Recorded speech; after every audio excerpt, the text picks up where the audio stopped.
actually started off in the creative side, but kept veering towards production. And normally people go in the opposite direction. They start in production, hoping to get a breakthrough into the creative department, But I, for some reason, was doing it the opposite way.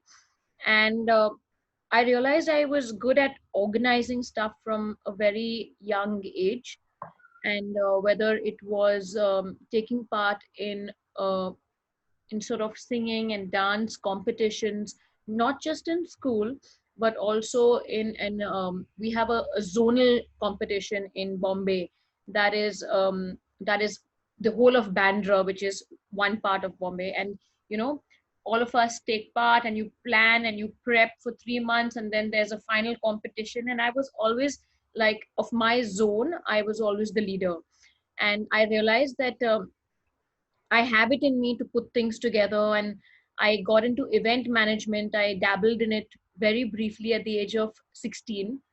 Okay. And yeah, and I understood how to put things together. And I said, okay, I have a future here. And then I went to MTV in the creative department.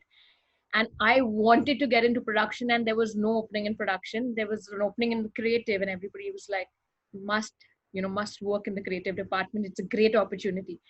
But somehow I was more interested in how they got stuff organized rather than what was being done. And slowly made the change over. And I don't regret it at all, because i'm I'm good at it, and I've worked very hard. I wish I had more formal training in my earlier years. It would have helped me most definitely, understand things better. Something that we really lacked in the country. If you could not go overseas to study, there was not too much besides NSD and FTII available for film courses. So it's something that I did not have access to. And now when I look at it and see how much the country has developed, and people like Annapurna University are offering courses that allow people to really understand, because you must understand some part of theory. Practical is beautiful. You got to learn it. You get to learn a lot in practical. But the combination of both would have probably made my journey a little smoother.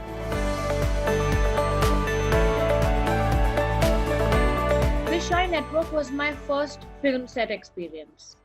But my first set experience was MTV, 1997.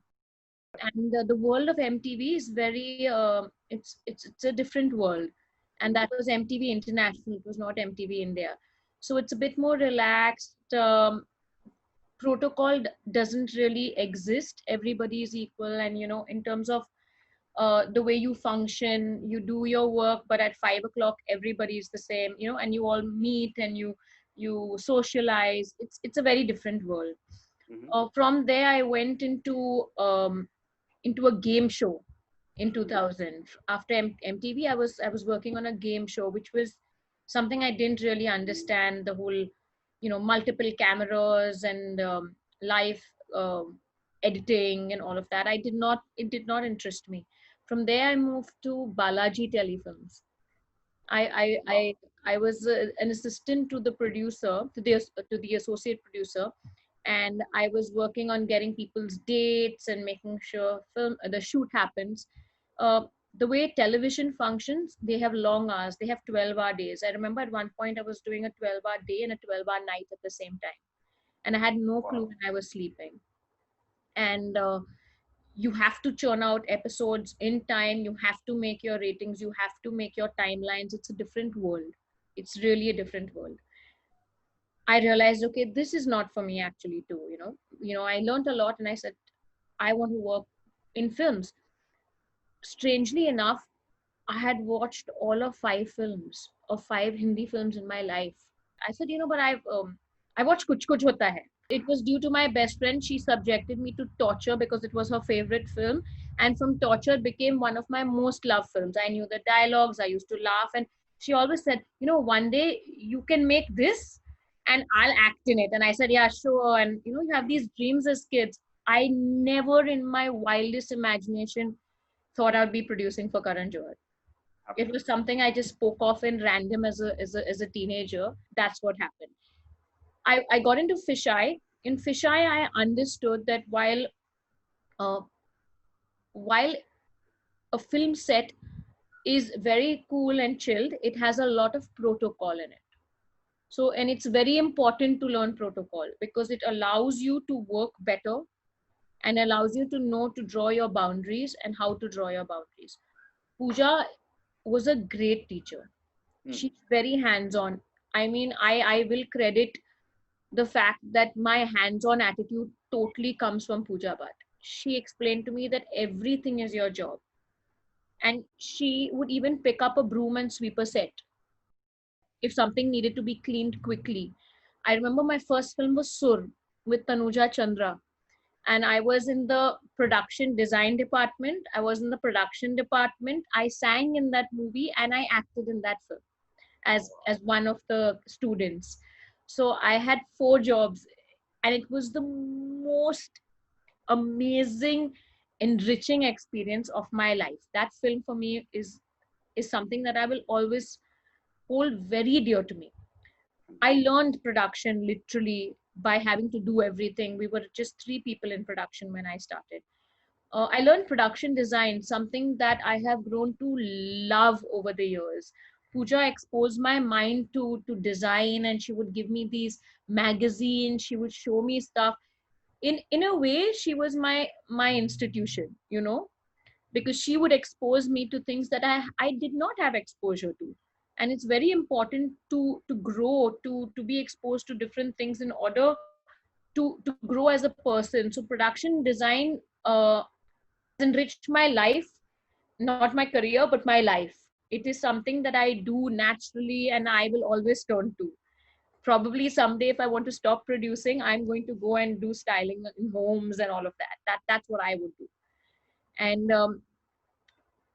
in that film, because we were all so hands on, I learned so much. I got to interact so much.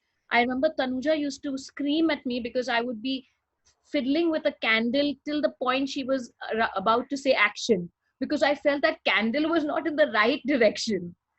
And it's things you learn, that you have to work till the last moment that the director calls action. You have to be on your toes. You have to be very, very aware of your set. And from Sur, I started veering more towards production. So even though I was exposed to production design in Sur, in Jisim, and in Pap, these 3 films, I did production design and production. I realized that while I loved production design, I had a superb skill set as a person for production. And that's when I decided that I should hone that skill, because I have a lot to give. And many people take production as only organizing stuff, but it's a people skill, and if you don't have a people skill, you won't go the distance with it.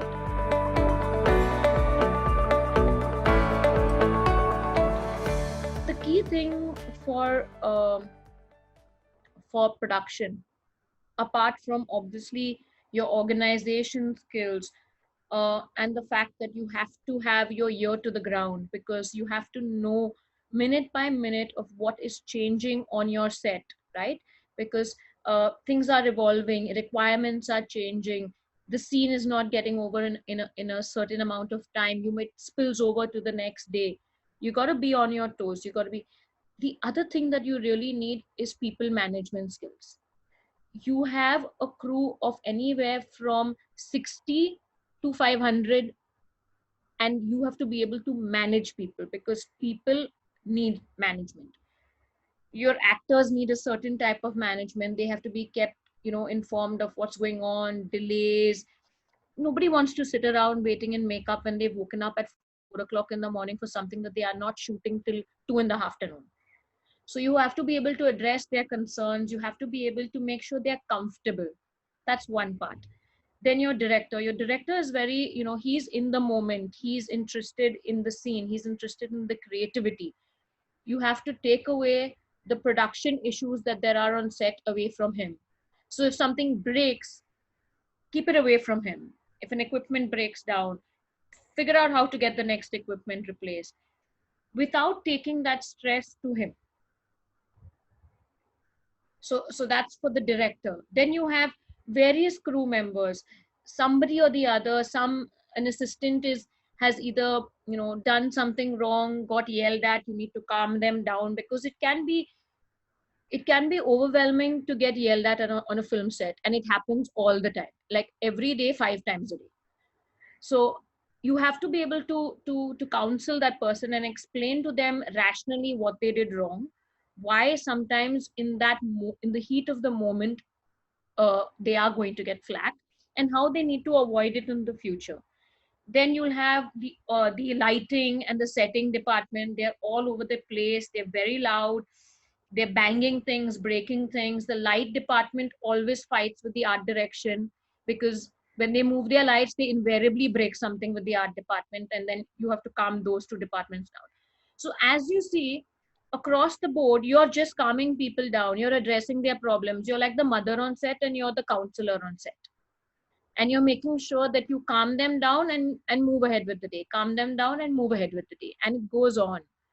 But that's on a set. Once you finish the filming and you're in post production stage, the hours are long for the music director, the sound designer, everybody. Again, it comes down to cajoling people and say, come on guys, you need to move ahead, you need to get the work done, we have a timeline, I understand your creativity, but I have a timeline.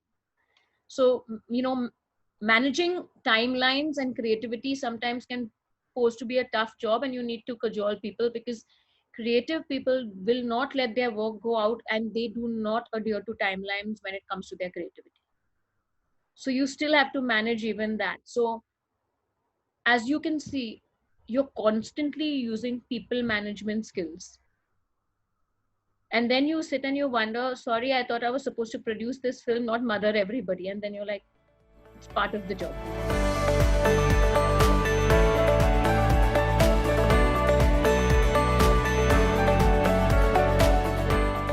When I was working with Fisheye, it was a very contained model of production. There was the producer, Pooja Bhatt. There was a head of production of what we earlier called production controller, and there was 2 assistants. That's it. I was the assistant. I was one of the assistants, and there was another senior assistant. That role, he would be called a production executive. So there were these roles, and I started grabbing more work, because I realized if I grabbed more work and finished the task, I had a chance of rising. So from production assistant, I moved to production executive, and at some point of that journey, the head of the production controller, he went his own way, and so that literally left Pooja and me and my assistant, and we made 2 films like that. It was really interesting to when I think back of how we made those films. Credits and titles were of no use. We had to do the job. It didn't matter what that title said. You had to do the job of the line producer, executive. You had to do all the jobs, because there was just Pooja, me, and an assistant, and so till then there was no clarity on the credit. And when I left Fisheye in 2006 and I started producing ad films on my own, I got an offer to line produce a Hungarian film. And so I line produced a Hungarian film, and I understood more clearly, as per the international scheme of things, what the title means. So what we would call as a production controller is actually a line producer's job. So a line producer's job has to do primarily only with filming.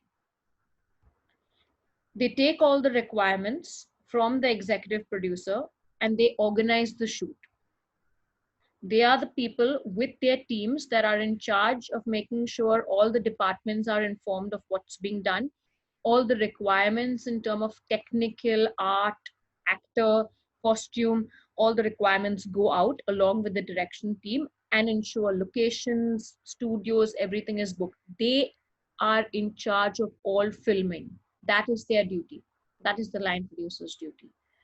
They are not involved in the post production more often than not. There is a post production line producer in most departments, but this is what they do. So that is what I learned uh, on the Hungarian film.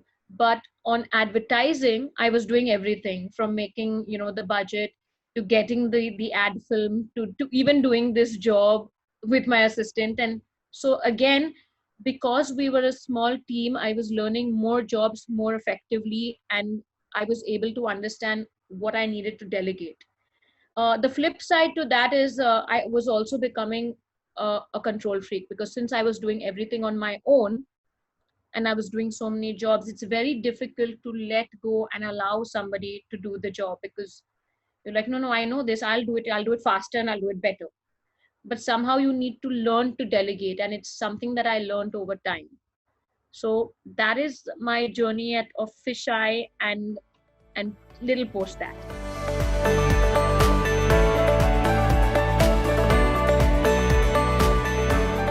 I had met Karan earlier. I had met him while I was producing an ad film for Dino Morea. And I had met him then, and I'd also met him over the years earlier. And we always said hello and everything. And then Tarun Mansukani, who directed Dostana, happened to also direct the ad film that I was producing for Dino. And he said, Karan is looking for somebody, for an executive producer. Would you be interested? And I said, I'm not so sure I want to do films. I'm very happy doing ad films. And he said, it's a great opportunity. And I thought to myself at that point of time, how bizarre, from Kuch Kuch to, here. So, and I spoke to my best friend, and she said, you must go and meet him. Are you silly? And I went and I met him, and he was lovely. And he said, why don't you do a film with us, uh, and see how it works for you? We'll see how it works for us, and we'll take it from there. That was in 2008. We're in 2020. I'm still with Dharma, except that I've grown now in Dharma from executive producer to producer. But yeah, it's home. It's home for me. Karan is an amazing boss. He gives you he literally gives you the power, and he knows that you'll fulfill your responsibility. He does not interfere at all, unless you're going really haywire with your budget. Then he'll speak to you and understand it, but he doesn't interfere, and he lets you run your own ship, and that's very important. So I, on my part, have had a great experience working, because I'm also a bit of a tough cookie, and I like to do things my way, and I don't like interference beyond a point. And he allowed that. So he kind of allowed me to bloom and take charge. And my first film was Kurban. Kurban was a crazy film. We shot in Philadelphia. We shot in New York. It was quite interesting. We had some interesting turn of events, things I learned to cope with. Another great experience for me, if Sur was my first film that was very close to me, Kurban for me has taught me a lot. It did not work commercially at the box office, but it was a great experience. I got to work with international teams, you know, get exposed to how they function in the West, something to learn always. And it was a good film.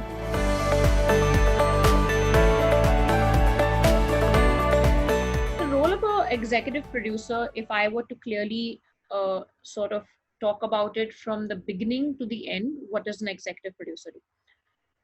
The director has a script and he gives it into the producer. The producer reads the script, green lights it, and then says, okay, I think that these are the actors that would be good for this film. The producer in turn approaches the lead actors, right? Just the lead, and says, okay, I've got them on board, and takes care of the modalities between them. And then after which gives the executive producer a script to break down and make a budget. Now, more often than not, the budget is way off the mark of what is actually greenlit for that film, because the first budget is has the director's wish list, has the executive producer's wish list, and you go to the producer and you're like, okay, so this is what I want to, I feel that this is the budget, and the producer says, sorry, I have probably half of that, if not little more. So you rework everything and you cut down things and you make it viable. And once the budget gets greenlit by the producer to the executive producer, then it's the executive producer's responsibility to continue producing that film, as the executive who does that, takes it through filming, post production, first copy, and shows it to the producer. And if there is a requirement for more money that can be justified, then you go back to the producer and you say, this is what we would need, something more, what do you feel? And then depending on what the producer feels, you either get that sanctioned or you don't get that sanctioned.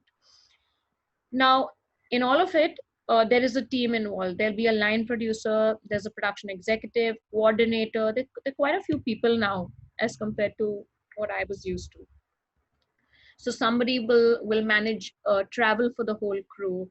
Somebody will take care of contracts and all legalities and paperwork with the legal departments, the accounts department. You have to, everything is paper heavy now in production.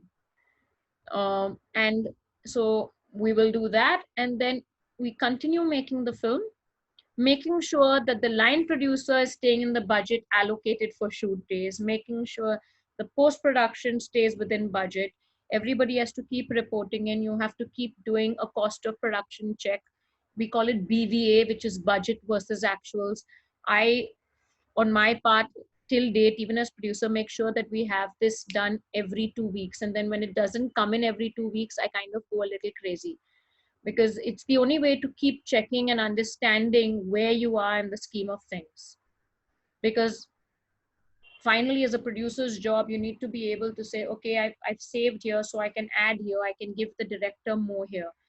And that's the role that I'm playing now. But even as an executive producer, that was very important, because as an executive producer, the responsibility is to manage the budget, but eventually it's the producer's responsibility to look at the things, right? So you manage it, and when it's going haywire, the director's not adhering to what you're saying you can afford, then you have someone to run to, which you run to the producer and you're like, it's not listening, and what do I do? So that is the executive producer's job.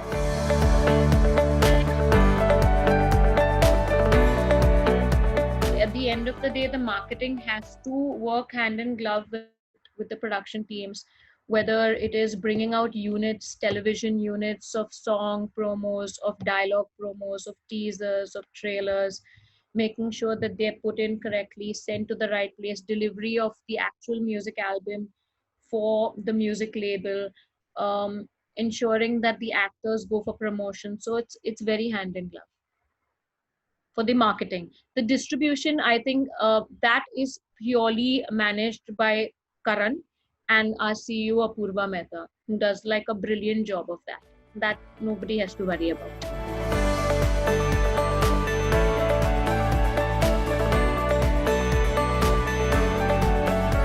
I Hate Love Stories is another very dear film. Like actually, most films are dear, but when we got the budget for I Hate Love Stories and what we wanted to achieve with it, we wanted to travel with it. It was throwing up some problems that I needed to, sort of sort out. At that point of time, I remember pushing to go to New Zealand. When everybody was going to Switzerland, I was like, no, we should go to New Zealand. And I got in touch with the tourism department that was available, the film commission. I knew that they were looking for India to come in. So I connected with them. We put together a plan as to how I would shoot there and what benefits I would get in terms of subsidiaries, in terms of money back for marketing, how they would host the media teams in there, which would provide media not only for the film but also for New Zealand tourism. So we kind of worked together. It was like a marketing tie-up, and we got to film in an outdoor locale that was very picturesque and brought production value to the film. And at the same time, New Zealand got something interesting in terms of having New Zealand tourism promoted in India. In fact, the year after I Hate Love Stories released, as per research, there the tourism from India increased by 200%. So it was a win-win situation. Everybody was very happy with it. So it was a bit of marketing. It was a bit of understanding what we needed for the film. It's when you have tie-ups like these that you can take a small budget and give it more production value, you know than the budget is allowing you to. And Puneet as a director is extremely efficient. He's very efficient, and when you have a small budget, you need a very efficient director. He knew how to shoot stuff in a way that looked big but was not costing us too much. He knew how to cut his corners without it affecting his creativity and still giving us a product that was very interesting, and it was new at that point of time. I Hate Love Stories was a kind of new sort of film, bubblegummy, looked young, and not made on some huge budget. So that was I Hate Love Stories. And then when I went on to Student of the Year, which was a few years later, uh, we were launching, 3 actors, and it's very important for the launch to be correct. So I think Karan, as a business person as well, was very smart in making sure that their launch was correct in terms of production value, because right now those are the leading actors we have in the country. So how you prop them up, how you make them look, it is the first film, right? So you need to position them correctly, and he did a great job at it. And if you go to see, it was not that big a budget film as you talk about today. Yes, it was a considerably decent budget for first time actors, but the way he propped up the whole college and he made it look lovely. And when you think of Karan and you remember Kuch Kuch, and then you do a university film, it goes to Student of the Year. you know Very few people get the whole campus glossy and fun, and that's what he did. He presented it well. We had a blast in it, and we shot in Thailand for 3 months, and it in the scorching heat, but you don't see it on film, because that's how good he is at making sure his actors look a certain way, the background looks a certain way. But realistically speaking, in order to do that, you need to pump in money to make sure there are AC tents, there is everything available, right? So this is what takes budgets up, you know. And For Student of the Year, what we presented, it required that sort of a budget, and I think we worked well within what we had.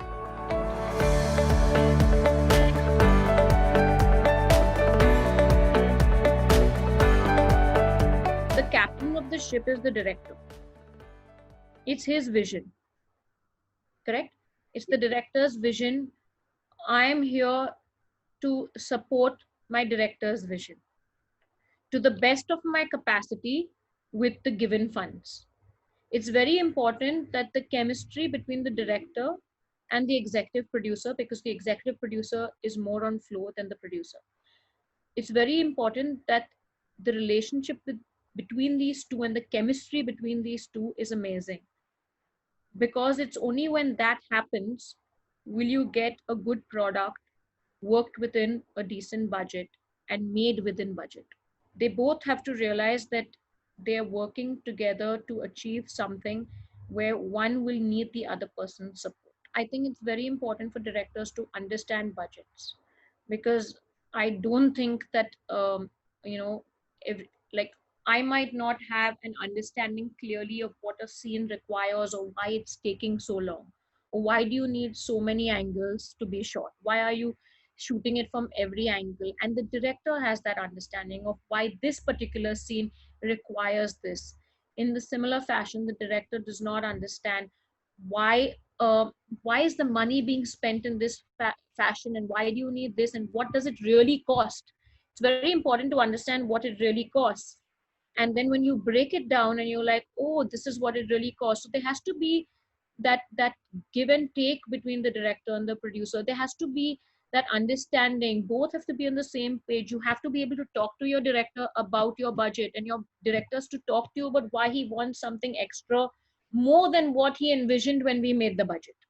That is the key thing. And then you have to understand it and support it. You can't turn around and say, but you did not say this when I was making the budget. In fact, I have another saying, everybody has a plan till they get punched in the face, which is every day. I've now learned that make the plan and just also be okay with it when it doesn't happen. Find the next plan.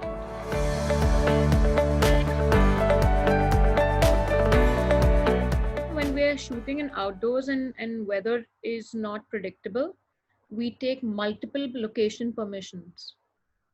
So if I need a location for some day, very often I take the permission for the day prior and the next day as well, because things can move around. This obviously involves cost. And sometimes you just have to spend in order to go with it, because it would be cheaper for me to pay the cost of the location for 2 extra days rather than have my unit of about 150 to 200 people sit around, get paid, and not achieve anything. So you got to understand where you need to spend it and where you need to hold back.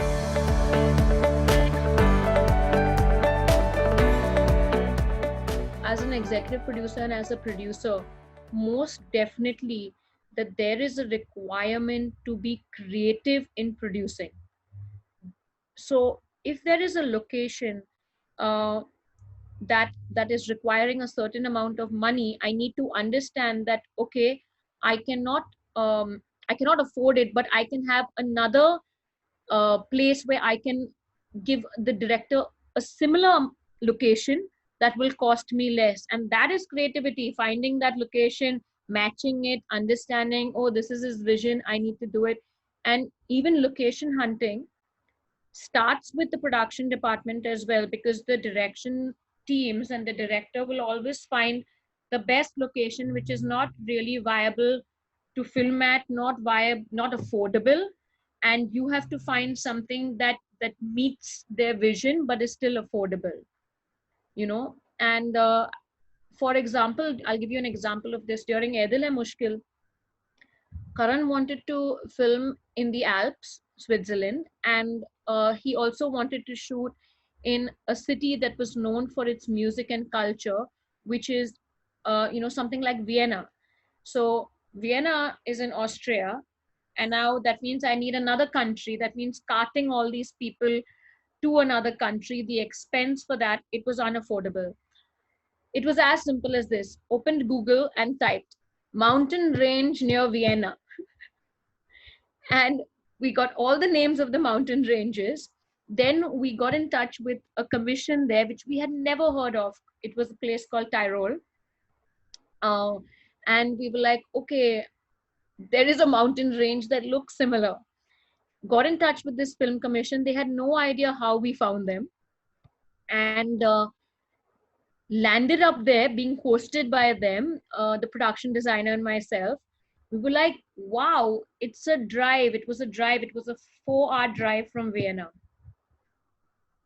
And I remember Karan saying that I don't think it's going to work. And, you can go and see it. And so we took all these pictures, went to the glaciers, everything.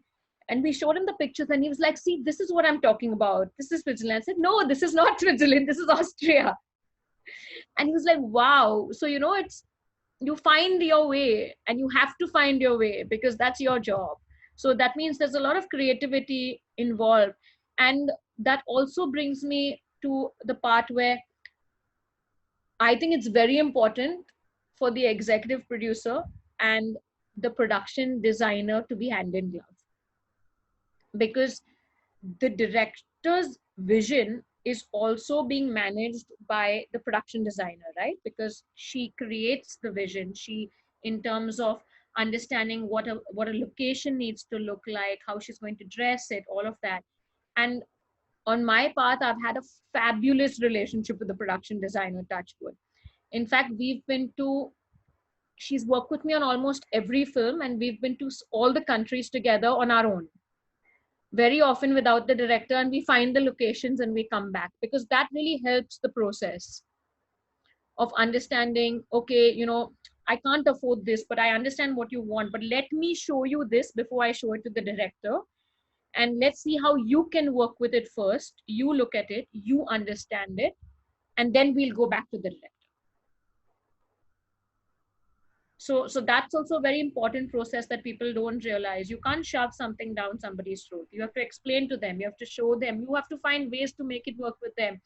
In turn, the production designer will say, okay, if you don't want me to shoot here, which is the location of our wish list, but here, what will you provide me with to make it look like that?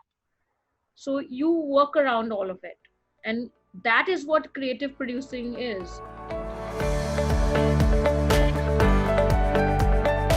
Most directors give you a narration of their script. You read it, or they give you a narration, and then you sit with them and you understand what it is that they're looking for. You understand all of it, and once you understand it, uh, you have to be able to jam with them. First time directors, you have to sometimes hold their hand, and they're as nervous, because for them it's like, I have this opportunity to show my skill, and I also don't have the budget that a big director has. So you kind of have it's very important, especially for first time directors, to be a good friend to them. And I believe that on both the first time directors that I worked with, when they were first time directors, we were great friends. We laughed and laughed and made the film. Even with that was with Puneet, and I went to so many places with Shakun. We were looking for the location. I remember being in San Francisco, and Shakun said he wanted a building, and I kept showing him so many buildings, and he was like, I don't like this. So I looked at him and I said, can you explain to me what the problem with the building is? And I said, it's such a lovely looking building. And he said, I like symmetry in my work. And I realized San Francisco is not the place to find symmetry in buildings. And I got it. I understood that now that was his vision, right? That is what he wanted. So I had to find it, and we found it eventually in Vegas. And then every time we reached the location, I would laugh and smile at him and say, does this have symmetry? Let's talk about it quickly or move. And it's interesting. And also these shoots bring up very different situations for a director.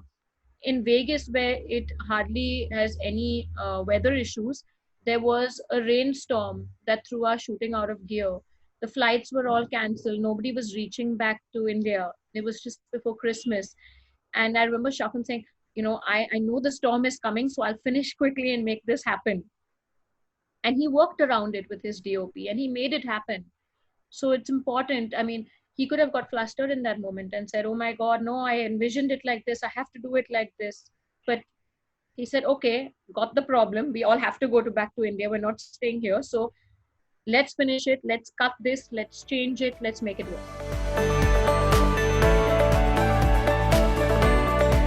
We've spoken about a lot of my films, but I think right now I'm in the midst of producing Brahmastra. Which we've been at for a few years. And the experience that I have had on this film is crazy. It's if I took all my years of the films I was an executive producer and put it together, and then I have Brahmastra, in its weight of experience of what I'm gaining, it's the same. It's that, one film can give you so much. We have Ayan Mukherjee helming the film. He's the director, producer, he's everything. People laugh more often than not and say he's my husband. I'm married to him. He's like my work husband, because we spend more time with each other than we have been spending with anybody else or anything else, because that's what it takes.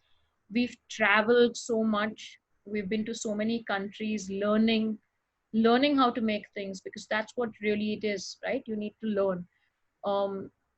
Going all over, spending time in LA, understanding how stunt directors and directors work there, and how bringing them to the table.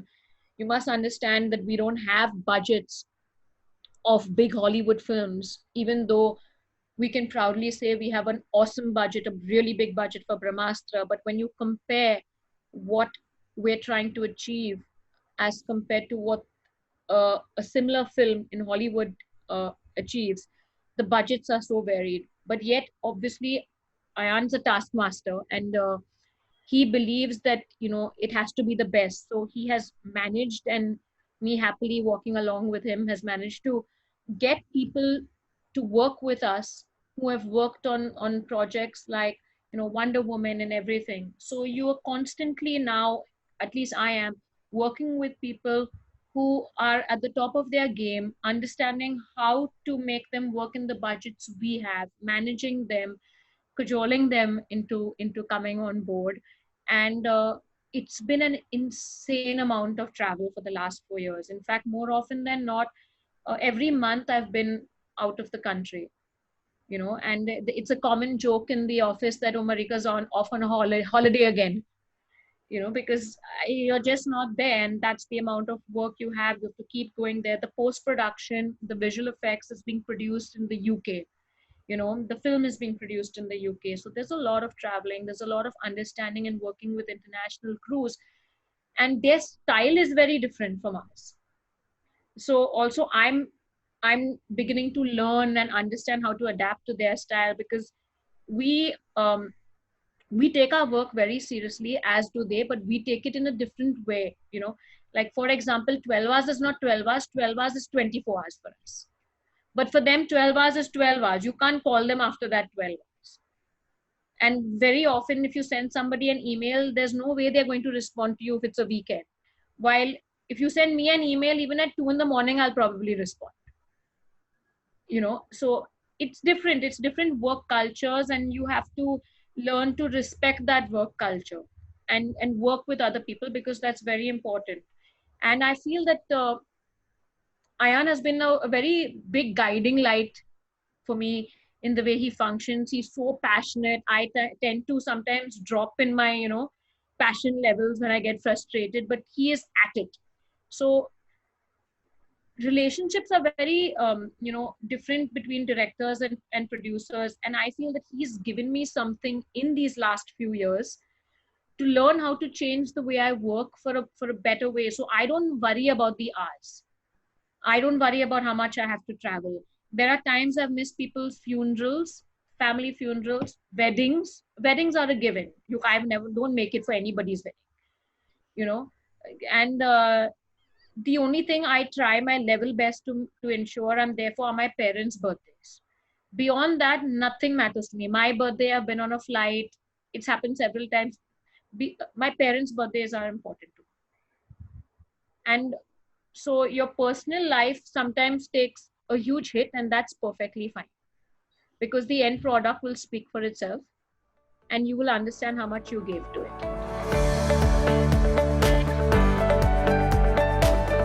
In a web series, you don't have an executive producer, you have a showrunner.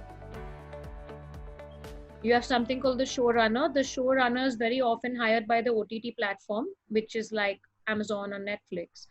And then the production house has to work with the showrunner.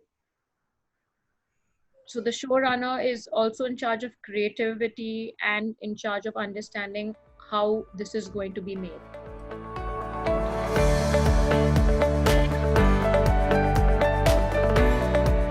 I'm not involved in the scripting stage.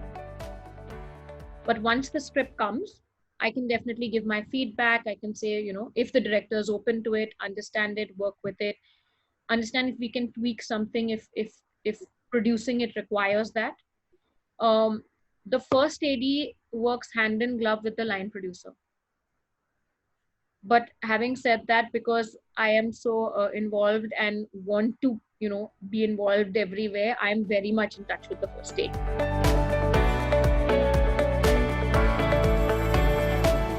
Apart from the fact of what I'm producing as a short film and all of that. Once much earlier on in my career, somebody came to me and said, I want to be a director. And I said, okay, great. Why have you come to me? So he said, why don't you read what I have? And so I read, I saw what he made. I managed to put him in touch with the the creative department, the writing department, and I said, there's something in him, and obviously he's a very bright boy, and he has the capacity to make it. Maybe not what he's written right now, but why don't you work with him? And I pushed the creative team to work with him, and they worked with him for 2 years, and we made 3 good films with him. His name is Shashank Khaitan. I would not be able to comment on that because I'm not very clear on how they function. So it would not be right for me to comment on it. But I would tell you that the way the executive producer on Bahubali functioned is very similar to the way we function, because I happen to know her and I happen to know that team. I think there's a definite shift to OTT.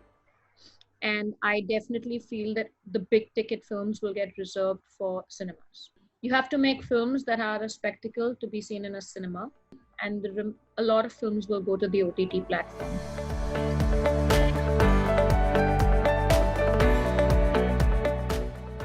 You just have to learn it. You just have to learn how to take care of everybody. There is nothing that teaches you this. Patience, which I have none, is something I still manage to do. I still manage to take care of everybody, understand what they need, manage it, balance people out. But you learn it over time. Possibly, but at the same time, no, because not very often is that when you're so in touch with everybody, are you being able to understand what can suddenly spur up in a moment. See, it's a place where there's high pressure. Very often at the spur of a moment, a technician gets really flustered and loses their cool, or the director loses their cool, or an actor loses their cool, and you have no idea where that came from. You have no idea where that came from because there was no signs of it earlier, right? And even though you have protocol in place and everybody has to work a certain way, people are people, and sometimes they forget that they're not larger than everybody else, that they're just people. You tend to take yourself too seriously sometimes, and at that point of time, I can't go in there and say, this is not this is not the way you behave. You can't take that approach to the person. You would tell them, I think you should just take a moment off. I think you should just take a moment off and relax, and we'll get back to it. Let's just calm down. Right? So, and later on, you tell them, I think this was out of line, or I don't agree with the way you functioned, and you have to keep yourself in check. And it happens more between crew, because the behind the camera, what's going on is all craziness. You see, there are walkies. Suddenly you will hear somebody screaming at somebody on the walkie. You don't know what has happened. So everybody is very volatile because they're trying to achieve, or each department is trying to do their best. And then sometimes due to a miscommunication, somebody's flared up, somebody's thrown something at each other sometimes, and you're like, hello, what is gone? Relax, calm down. And you're also shooting in outdoors where it's so hot, there's weather conditions, or you're shooting in the freezing cold. It, people don't realize about the other thing about filmmaking. You're standing 12 hours in the sun, dripping, or you're standing 12 hours, and if not more, because 12 hours is the shooting day, and plus there's prep and pre and wrap, or you're standing like 14 hours in the snow. And you're not the actor, you're the technician, right? So nobody's holding anything above your head. You have to take care of yourself. So at that point of time, you there is a chance that you will lose it. And the only way I can manage it is separating people, calming them down, and then later on counseling.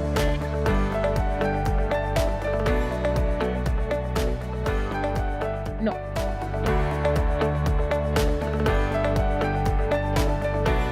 It's a huge challenge. If there was one thing I would tell debut directors to do, is go and work in the production team first. So you understand the workings of how what it takes to bring something to the table. Okay. And I've noticed that very often when directors have had production experience, it's really easy to work with them. And it also is empowering because when they know what it takes, if they had to work with somebody who was going to say, oh, this is what it costs, or this is what it is, and this is how tough it is to get it, they would be in a position to say, sorry, I know this. So it is a plus point if anybody wants to intern in the production department before they move to directors. I have had at least 12 people move from production to direction. More often than not, when they come and they meet us only, they say, we want to be directors, but we want to understand production. Sometimes I often say that if you want to be a director, please don't waste my time because I need to hone people who will continue here. And very often I realize that maybe it's good for them. And most of my star production people have become directors.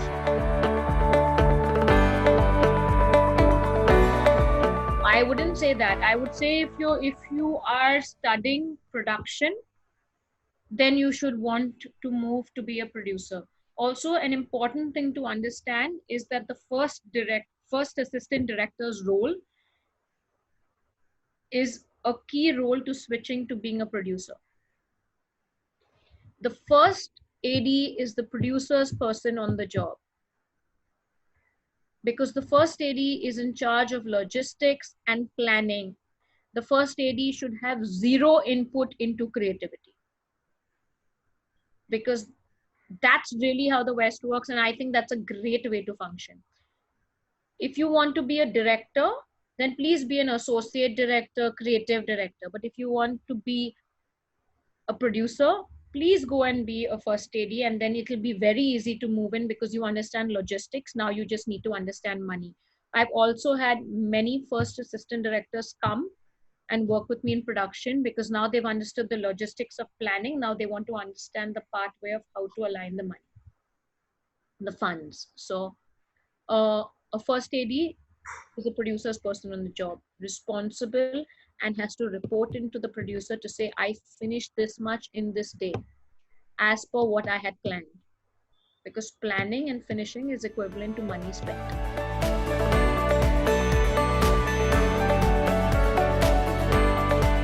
We definitely, most of our first ADs function like this, but there have been cases which the first AD has ended up becoming directors, which also has worked.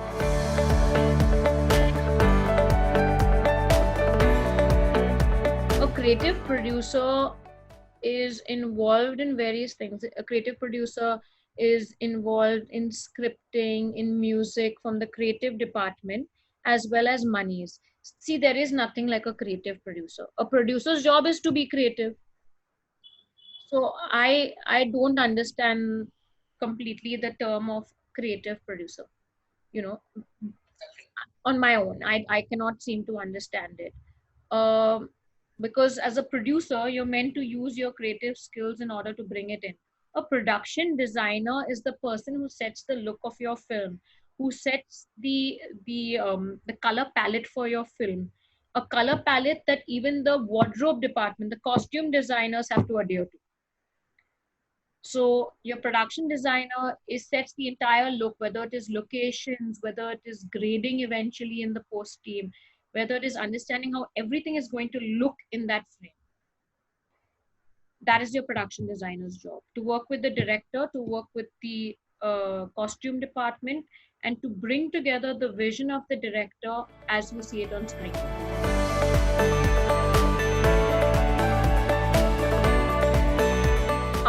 I do see a difference. I see that whenever I've worked in the West, all the production assistants that come to a shoot are aspiring film students, right? They're either film students aspiring to have a career who come and do internships. It's very important to have internships. The concept of having an intern who is a student is something that we don't have. And I would push even Annapurna to push your students into going and doing a summer internship or some internship as part of the curriculum. Because what you learn on a film set backed with the theory that you're teaching them is something that nobody can give them in reality. So these are very important areas to look at and say, why is it that the teams overseas have such a strong intern department when we don't have that? To the concept of having an intern only is lost. So people who, when you tell them, why don't you do an internship, they'd be like, no, but I want to become a production assistant. But what do you know? What have you learned? What do you know about a set? And what do interns do in the West? They get coffee. They run to get coffee. That's their first job. And I hear very often said, but I didn't go to university to get coffee. Well, do you know anything else? You should just be happy that you're on the set. You're not going to get coffee for the rest of your life. And you have to come onto a set keeping your ego far away. Uh, you've learned theory, now you need to learn practicals. So I feel very happy when I go overseas and I see the whole production assistant department full of these film students who are raring to go, because see, they've learned theory, now they want to put it into place. So while they're doing their coffee run, they'll do it so smartly that you'll be impressed and you'll give them another job. It's how you use your skills and use your presence of mind to solve a situation, because it's not as simple as going down the street to get coffee. Nobody's going to make you do that. You'll be in some deserted location where somebody will want something, and now you need to figure out how to go get it, pick it up, and make sure it's hot when it comes back. So that's just an example, but I feel that formal training has to be backed by practical experience through a curriculum, something that the West are doing very efficiently, and we need to start doing more.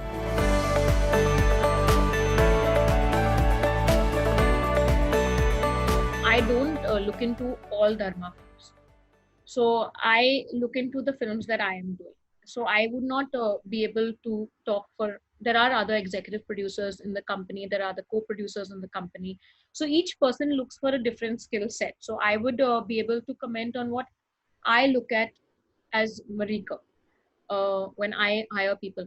I look at people who are willing to have no time restrictions, who have no ego, and are here to learn. I have a tough love concept. I don't believe in mollycoddling anybody. I believe that they have to learn the hard way, because it really helps you. You when you get into production, it's a tough line with zero gratitude. Nobody's going to come and pat you on your back and say good job. More often than not, if somebody does not scream at you, just be happy. So you have to come in with that concept, and in order for you to have that mindset, it's important that the person you're working with also has that mindset with you, and you have to be able to take it. People will be screaming, you can't get offended, you can't get emotional. Emotions, please leave them at home for production. They don't exist. They absolutely don't exist. And Bhatt Saab had told me this, Mahesh Bhatt had told me this when I started my career. He said, Marijke, that it's the most ungrateful profession. Why do you want to do it? I said, I don't know, but it's okay. There are times it gets to me, that if something does well, you'll always pat the directors back and say, great, awesome. How often do you hear somebody pat the producers back and says, or the executive producers back and say, what a great job? Very, very, not too often in the industry. Karan is a different person. He will come and give you a hug and he'll be very, very happy with you. And that's why I'm still with Dharma, and that's my home. Even if I independently produce stuff, Dharma is my home. But very often, people don't really give you any gratification in this life. So you have to understand that. You have to come in with that mindset. There will be, if you work hard, and I truly believe this, if you work hard, you will find gratification one day, and you have to You have to take it. It's not going to come in your plate.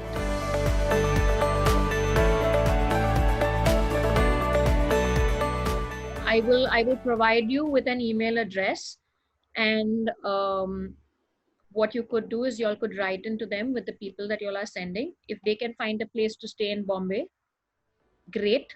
Once they find a place to stay in Bombay, they need to come to work.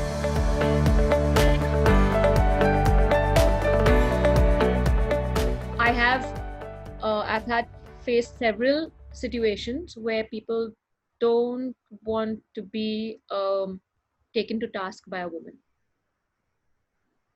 It doesn't go down well with them. But it never mattered to me. And also, the way I functioned for so many years is just I've just been a hard person to deal with. You know, that's the way I function. Once you get to know me and you work years with me, that people's opinions change about that. But if you're just a vendor or you're somebody, I'm hard. And the reason I'm hard because there's no other way to be. In order to be taken seriously, you have to talk work and you have to not, no emotions involved. Because the minute you become emotional in your dealing, then they put it down to, oh, she's a woman, she's a softie, all of that. It does not work. This was earlier. Now there are a lot of women producing. There are a lot of women producing, and they're doing a really good job. A really good job. The Indian film industry has a lot of women producing, and they're making good content, and they're reaching great heights. Guneet Mogia is an example, won an Oscar for her film. You have a lot of women.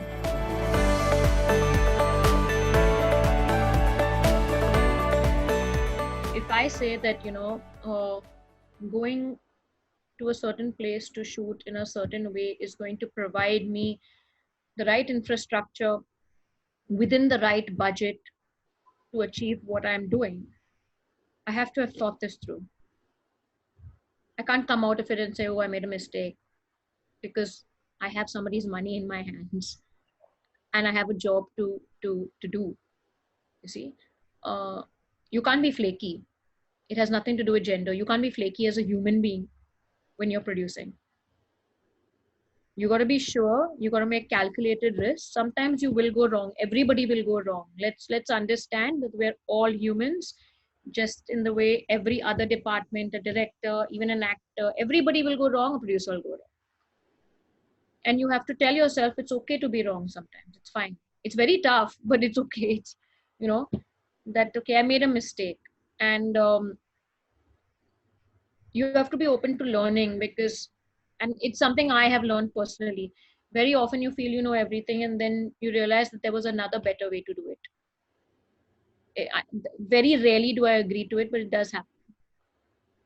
So you have to be open to other ways of doing things, and you have to be open to collaboration.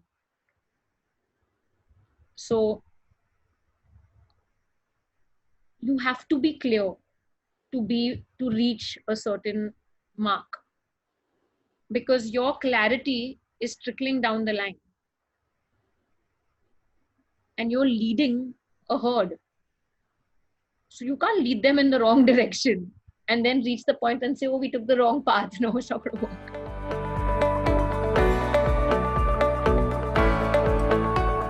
Feedback all the time. Sometimes more often when I don't want it also, I get feedback. So you have to decide what to take from the feedback and what to discard, because everybody has an opinion, you see.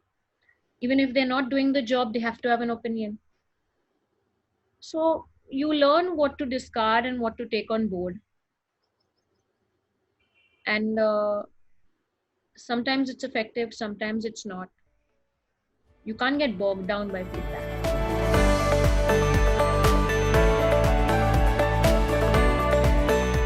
Faraz Ansari worked as an assistant on a film that Dharma was producing, and I had met him then and said hi. And then I knew that he is a director and a writer for queer representation.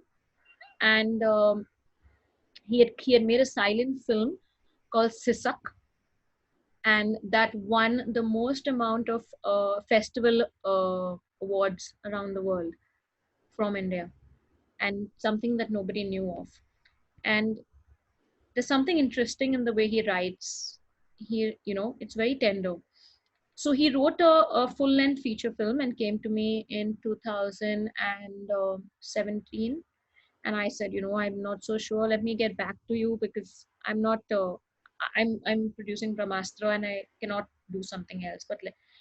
And he said, fair enough. In 2018, he came back with the same script and he said, I finished the script. You want to read it? I said, sure, I'll read it. And I read it. It was lovely. And I had the same response that, Faraz, I'm right now, my hands are full and I only produce with Dharma. And he said, okay, fine. 2019, in early 2019, he came to me and he said, I want to write a short film. Will you read it if I write it? I said, of course, please send it. So he wrote Sheer Korma, and I read it and it was beautiful. It was so beautiful. I thought to myself, wow, like all the best. And, we didn't speak about me coming on board. And then around March, I think, he said, why don't you produce it? And I said, I'm not so sure. And, he said, but it's a short film. It's for festivals, it's something quick. So I thought about it, and then he kind of had already spoken to actors and, got them on board and everything. So I met Karan and I said, I really want to do this. It's a topic very close to my heart and I really like it. And he said, go ahead, which is just so Karan, He could have said, no, you've been producing with us. This should have been us. But he was very, very generous in that moment. And he said, please go ahead. And if you need me to help you produce it, whatever you want. And I said, no, we've raised the funds and I've put my own funds in and I want to do this. It's said, okay. And we finished this Sheer Kurma in a month, from pre-production to completion of shoot. We shot it in 4 days.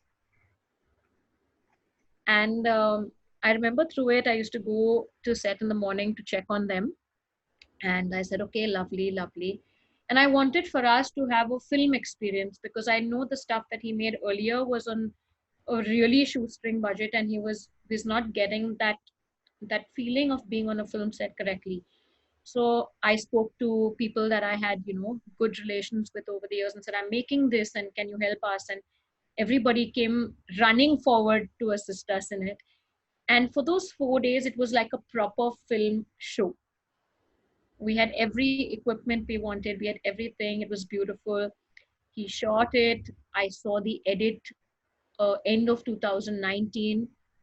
Then we said, let's get music in. He got a lovely music director in, and everybody just came together and made this film. So when we saw the product, we were so happy. I'm very proud of him. And Faraz is really passionate. Like he will go all out to the way he wrote it. He gave it its time. He sat on everything, honed it, was a proper captain, took my feedback, which was quite a lot on Sheer Korma because I was like, for me, I had invested in it and I had spoken so much. I was like, I have to have equal ownership of things and even the creative. And he was very good because I didn't interfere with his filming process at all. I was like, you do what you want. When I see it, I'll tell you what I feel needs to be tweaked. And so we had a good collaboration, two of us. And we're very proud of Sheer Korma. Like really, really proud. And wherever we've sent it, even the trailer came out, we got a phenomenal response. Shabana ji, Divya and Swara have performed beautifully in it. They were very kind to come on board. It's very rare that, you get mainstream actors to come on board to a really small film, but it's that what allows the film to grow and to get it more eyeballs and to give it a bigger platform. So that's how Sheer Korma came about.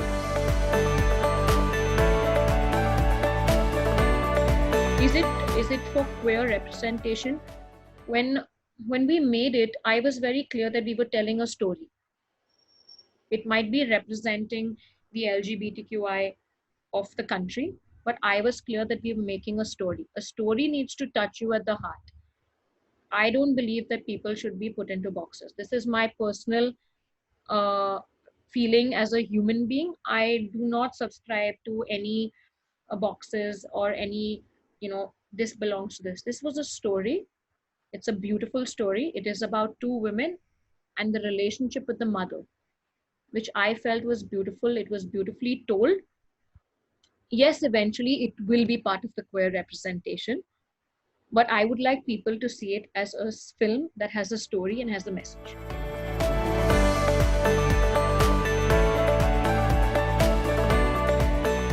About festivals, I've never done anything with festivals in my life, and I would credit that to Faraz and his passion for understanding how he needs to do it. And he literally got in there, and I was, since I'm very methodical in how I want to do things at times, I said, no, can you give me a sheet? I remember telling him, give me a spreadsheet of each and every single festival, and I want tick boxes at the side where we can say applied, applied, applied. So I understand this process. And he was just pushing it everywhere, and he knew how to go about it. He had understood it. He had done the festival run earlier. So, and I think that was what he brought to the table for the festival runs, because I was just going with his instinct on how to go about it. Uh, Having said that, when I was traveling, I was meeting people and, understanding how they were going on about it. And when we got selected to premiere at the British Film Institute Flair, I was so excited. And then after that, we were invited for the East Coast premiere in Boston for the Boston LGBTQ Film Festival. So it started moving, and then, a lot of film festivals started contacting us. We didn't get into Berlinale because we didn't, finish our product in time. And that was a learning for me that, don't send something in until you finished it fully, and you have to understand how to do it. And I would credit him for understanding the festival.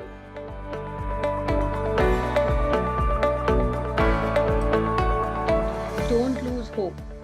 Keep your head above water. Just, you will survive. I think I tell that to myself almost every day.